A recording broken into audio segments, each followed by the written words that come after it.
Hi everyone, welcome to another installment of Terrifying Trios. This time, in honor of December's most talked about horror blockbuster, we're talking vampires. However, these vampires are unconventional. All are women, and all play with our expectations of what a vampire is and does, and how the way that people view women change the hunting habits of these characters. Content warning. The following books and movies contain graphic violence, including, you guessed it, lots of blood and death.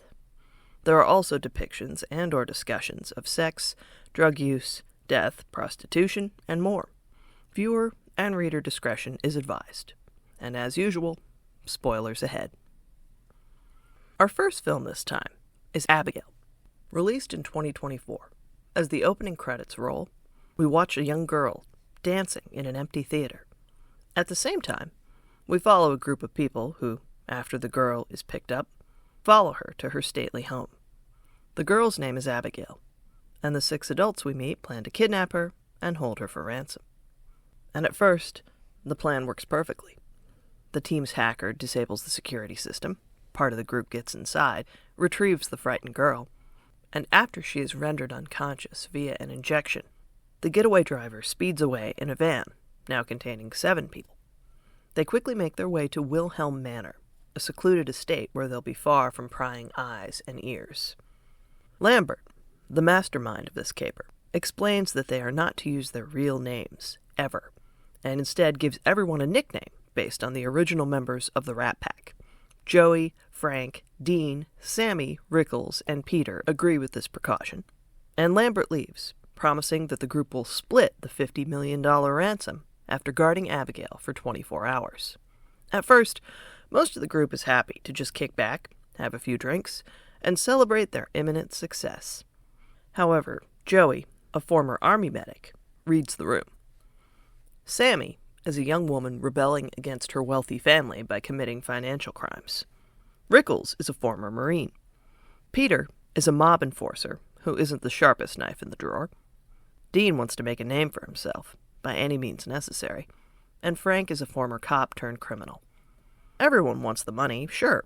Whether they need it or not doesn't matter.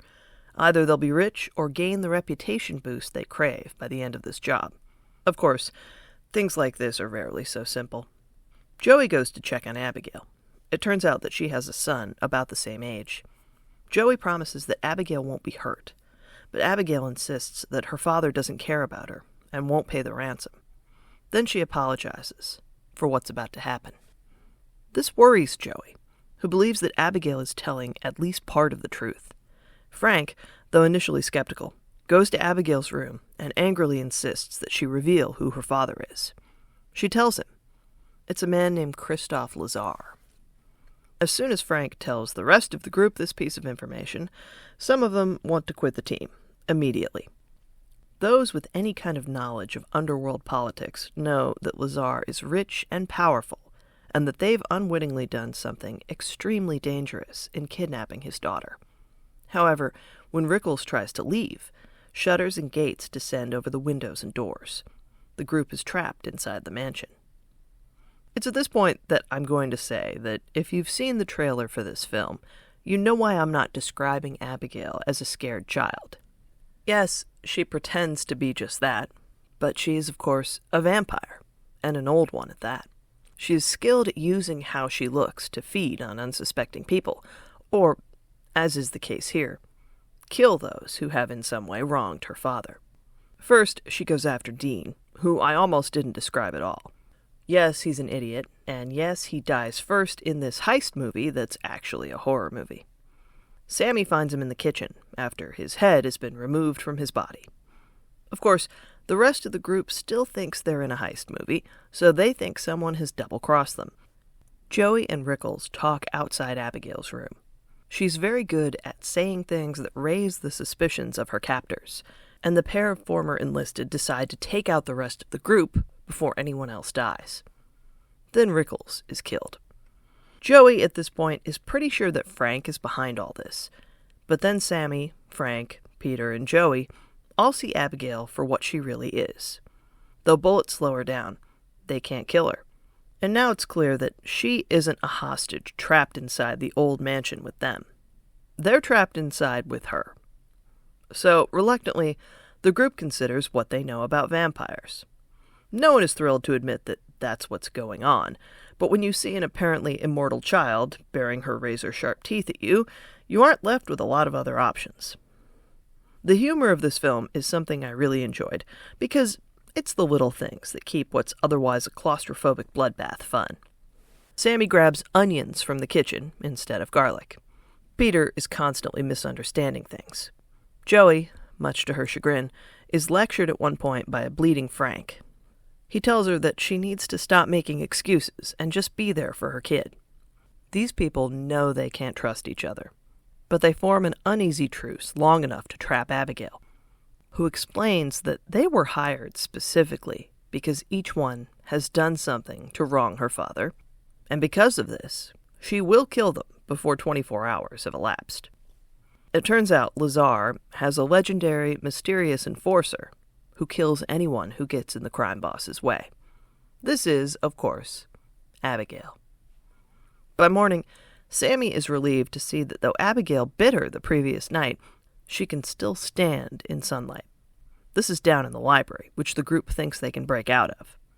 Abigail does avoid sunlight, but when Peter and Sammy venture into a dark passageway, we find that Abigail can control Sammy telepathically.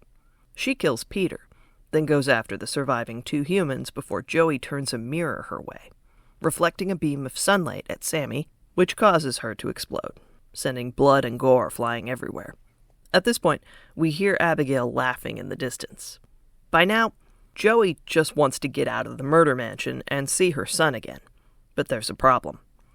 Lambert, the mastermind, played delightfully by Giancarlo Esposito, has been in the house the whole time, monitoring the situation through cameras. When Frank and Joey find him in a hidden control room, he reveals that he's also a vampire.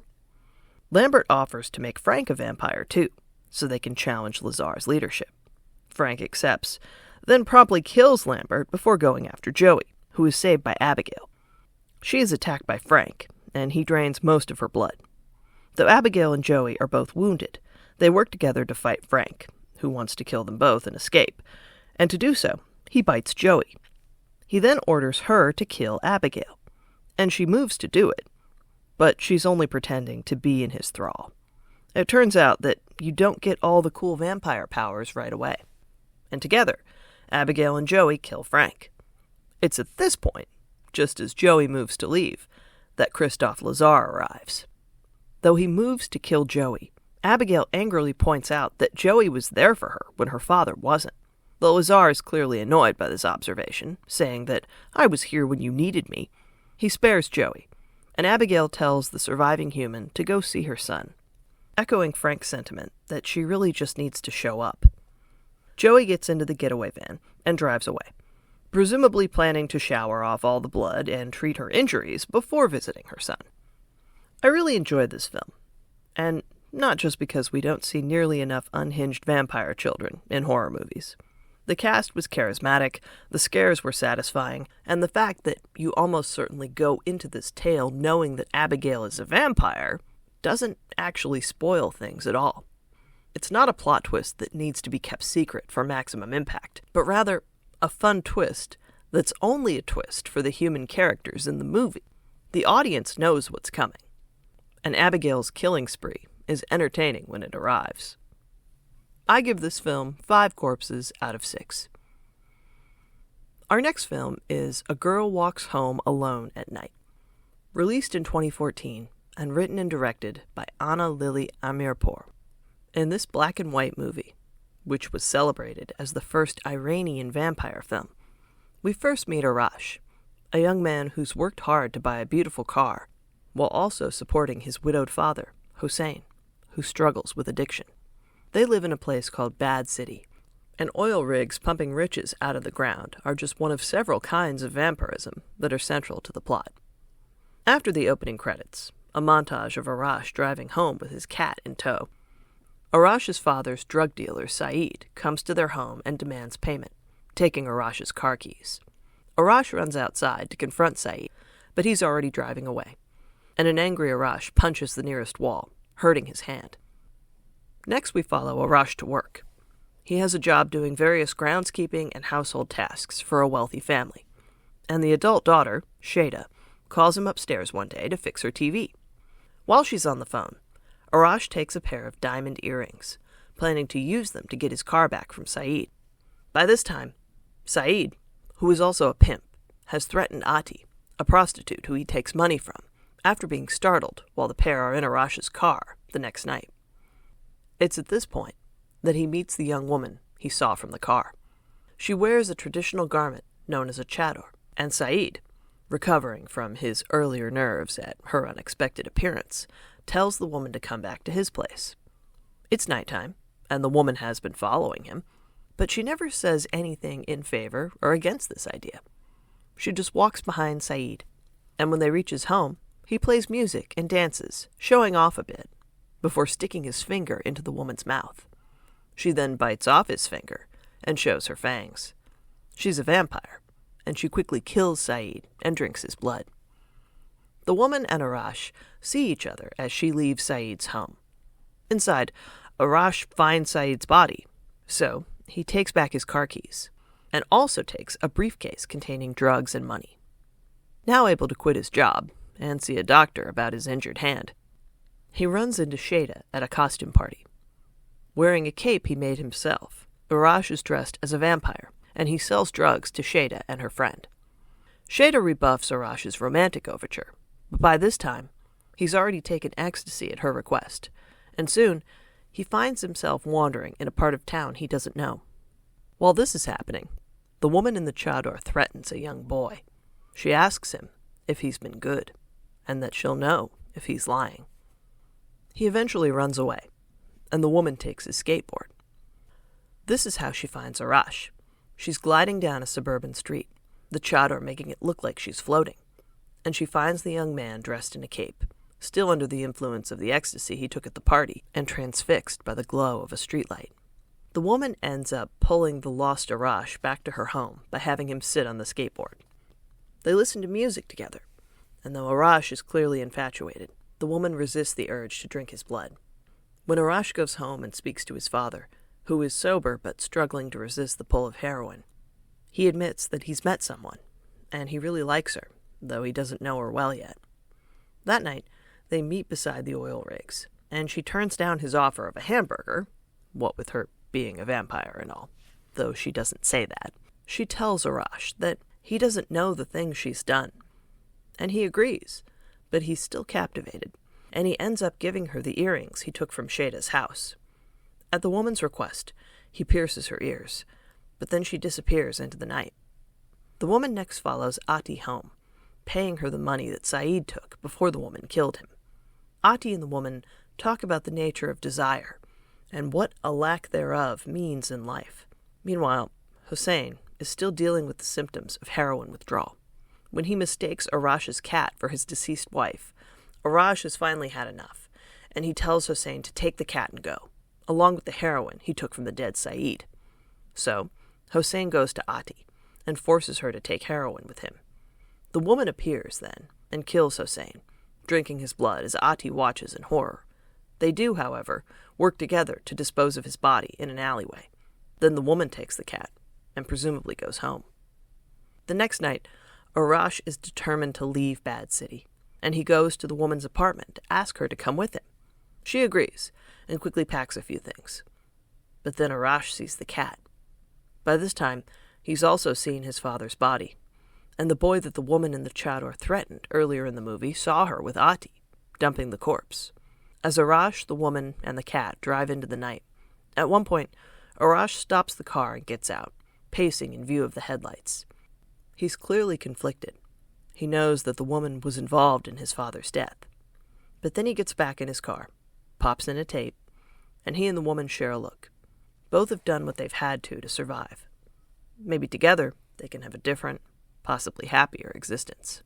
This film is a lovely exploration of the different kinds of vampirism that exist, both in real life and in fiction. The extraction of oil is a striking leitmotif throughout, and bodies are dumped in Bad City with little to no regard for what might become of them. So, The human extraction of natural resources is one thing, and then there are people like Saeed, who sucks the life out of others as a pimp and drug dealer. But of course, things get complicated. We only see the woman kill 2 people in this film, but of course, we don't know how long she's been a vampire, or how many lives she's taken to survive. Did Hossein, who was grieving his wife and struggling with addiction, really deserve to die? Or is the woman a predator that hunts without really factoring in who deserves death, since death eventually comes to every mortal? Who are the dead that we see dumped? And are they all murder and or vampire victims? Or were their families forced by poverty and or desperation to dispose of them the way they did? Arash, in kicking his father out, was setting a reasonable boundary. He shouldn't blame himself for his father's death, but as with anyone who's ever had a parent die, he obviously wonders what he might have done differently, how he could have helped his father have a better death, or to have lived without the pull of heroin warping their lives. So, vampires come in many forms in this film. The viewer is presented with these characters and scenes, and you can decide for yourself how you feel. Obviously, most vampire films are centered around violence against women, so this film is a refreshing subversion of that trope. The woman in this film, through her actions, seems to help Ati as best she can, and Arash too, though it's left to the audience to decide how or if his love for her will change when he learns the truth about her. Also, a quick note about animal actors. Much like the cats who played Frodo in A Quiet Place Day 1, their names are Schnitzel and Nico. Masuka, the cat in this film, is extraordinarily cooperative and well-behaved in the face of strange peril and horror movie tropes, like having to flee suddenly without the aid of a cat carrier. I give this haunting film 2 diamond earrings out of 2. Our book this time is Carmilla, the First Vampire, by Amy Chu, with art by Sue Lee. I reviewed this book back in October of last year, and here's what I wrote then. New York City has had its ups and downs, but something particularly grim is happening in the late 1990s. Girls keep turning up dead. The police have no leads, and when Athena, a social worker, tries to track down a missing person, she finds herself at a club called Carmilla's. It's in Chinatown, and her grandfather warns her that the place has bad feng shui. Athena doesn't believe in things like that, but as she learns more about Violet, a young woman working at the club, it's hard to deny that something sinister is happening there. Since Violet has nowhere else to go, Athena takes her in, much to the frustration of her girlfriend, Morgan. But what is Violet's connection to Carmilla? And who is this mysterious nightclub owner? Athena finds a captivating old book at the library related to the name Carmilla, but it's just a story about vampires. Note that this is the original story of Carmilla, written by Sheridan Le Fanu and published in 1872. As more people die, Athena keeps searching for clues, but she also finds herself changing everything about her life to accommodate Violet, who has secrets of her own. Will Athena live long enough to learn the truth about Carmilla? This graphic novel, the first of 2 so far, is another fascinating take on vampires and how vampirism can look different when a woman has fangs.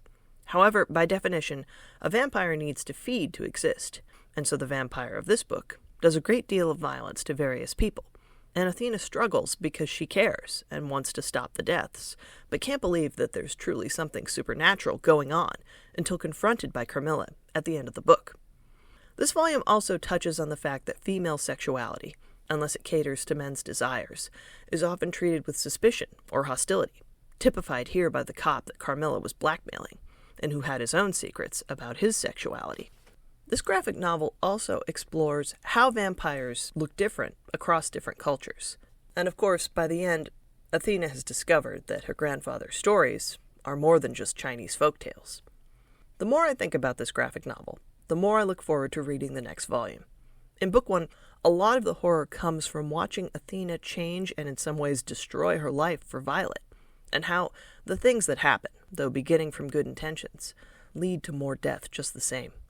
In Volume 2, I'm hoping that Athena can start to come into her own as a vampire hunter, and realize that though her kindness was exploited in the first book, that doesn't make it a weakness. However, enabling Violet was a problem, and something that gradually led to Athena's former life falling into disarray. If you love vampires but get tired of Dracula, and by extension Nosferatu, dominating the genre, give these books and movies a try. After all, perhaps the most interesting thing about vampires is that they don't just kill, they consume. This consumption takes the form of blood, obviously, but unconventional vampire stories, with women at the center, both as vampires and vampire hunters, illustrate the ways that vampires consume time, energy, sanity, love, and lust, until all that's left is what exactly?